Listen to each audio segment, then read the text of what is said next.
sorry. Are you so shameful like this? And you, I never believe you can do this. You have to do this, not today. You know that you are doing this. What are you doing? You know, if you like hangers, you not go shit your body. I told you everything. I told you everything. On your wedding day, where is your conscience? What will I say to my family? What will I say to my friends? Hello, my beautiful African people. Welcome back to our African family dynamics.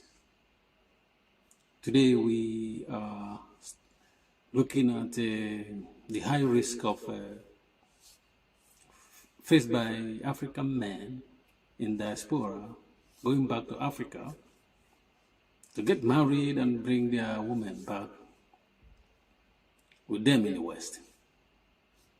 We are looking at the problems and the high rise of African men that because of family strifes they have with their wives, and they in hospital, or they got stroke, or they're working with crutches.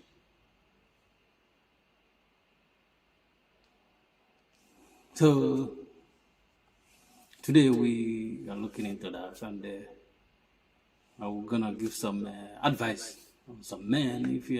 If you went to Africa and you're married and bring your woman here, and I'm gonna give some advice what men should not do, because the more you do it, and is the more you're gonna find yourself into trouble.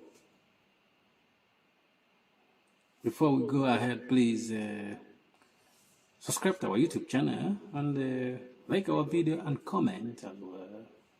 We are trying to grow our channel. I'm here, Bratan, as the Russians call me, Don Muda.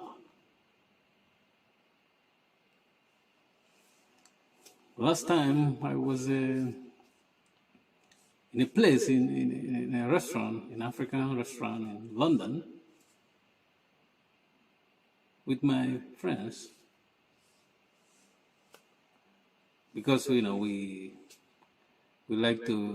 are pro-Africans, and we like to spend our money where we have black businesses. So, but I'm not talking about black businesses today. I'm talking about this high risk our African men in diaspora, married African men have. And we are there, we are talking with another guy that's drinking with us there. And the guy was telling us about his problem.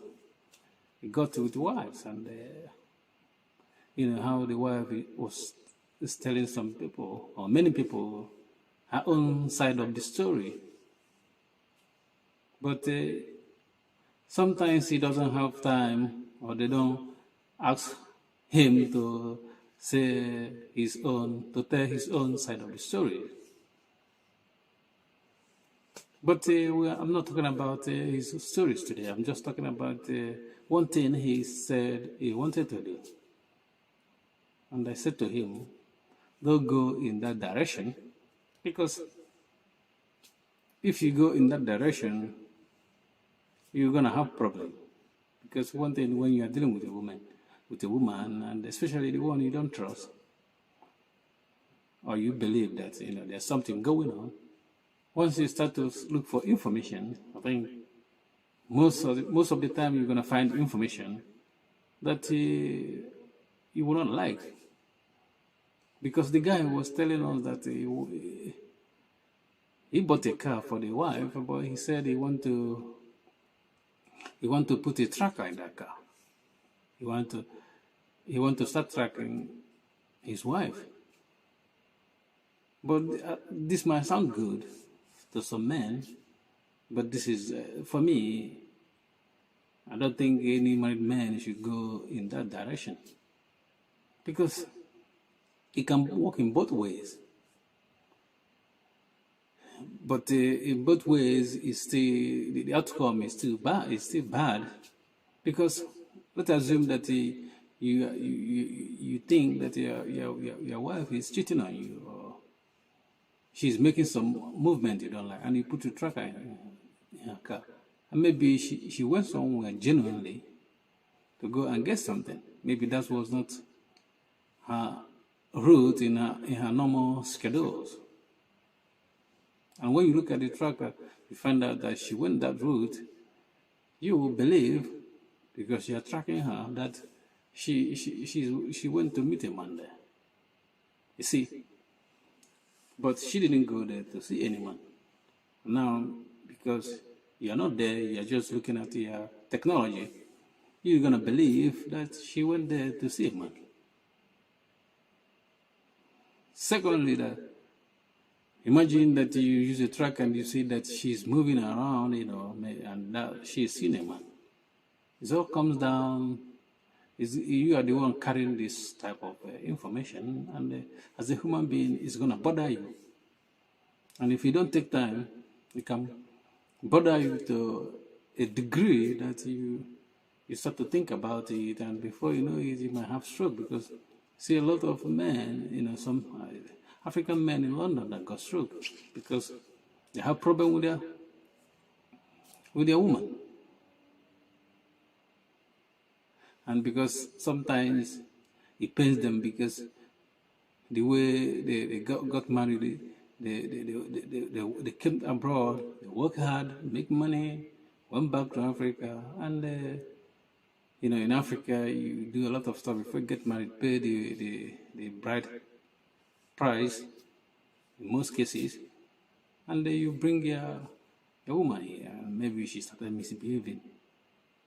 So all this stuff and the other stress maybe having at work, and combine it with family problems, is going to take you to where you would not like to be. That's why it's not advisable, in my own opinion, for you to start tracking a woman. Except if you just want to get the information, you want to leave the woman. But in a case where you have children, leaving a woman when you have children, you're punishing the children, because now your children are going to have a divided family. That's why it's not good. So it's not the best way. The best way is not to start tracking a woman. Because as one of my friends said, that the difference between men and women is that a man can tell you a lie, like today, maybe next year, when he see you and he said, oh, that last year I told you something that was wrong, and he recounted his statement and tell you the truth. But in most women, if they tell you lies, they will take it to their grave or their graves. They won't tell you the truth. Except if you are lucky, they leak the truth to one of their friends and they pass it to you, of which they're still going to deny it. That's why, dealing with women is complex, because you need to have room for adjustment. And, you don't need to start looking at everything they do, except if you want to have a problem. As a man, if a woman is tracking you, it's even better than you are tracking her.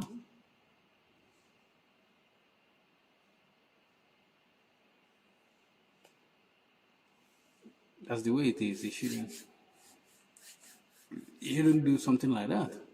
The only thing is that most of these marriages as well is faulty, because those guy, the guy, the way he got married to this guy is, someone in Africa, they always introduce you to someone. And because you live abroad, you don't have much time to know this person, and you get married to the person. If you are unlucky, you get married to a bad person. Not all the African women are bad, or at least maybe 70% of them Yeah, if you're lucky, you are good. And if you're lucky, you get to among these 70%, you don't have problem with your family. But if you're unlucky, you get those 30% that will give you trouble. As they want to travel abroad, they don't like you anyway. It's not about love for you, it's just that you're coming from abroad, and they want to come abroad as well. They use you as a push, you know. You push them, and they find themselves abroad. As a vehicle, they use you as a vehicle to come to abroad, and that's what's happened. So the main thing is that you don't have to look at their business, what they do. And sometimes when you start having this problem, it got into an extent that the woman have already switched off. There's no solution in most cases, because there's a guy, he's a medical doctor. He studied medicine in Africa, and he came to UK as a medical doctor and employed. He went back to Africa and got married as well, and they brought his wife here. And they have about 3 children, and they start having problems. The man have to leave the United Kingdom and travel to Australia because he can't stay with the wife, as what he said. The wife want to kill him or want to see him go to prison. And this is somebody he spent money on. He spent his money on. But that's the way it is. Some men will be unlucky and get a bad woman, and they have to deal with it. And some women will be unlucky as well to get a bad man. It is what it is. That's why it's good to, if you can, to try and know the person before you get married and have children. Thank you for watching. Peace.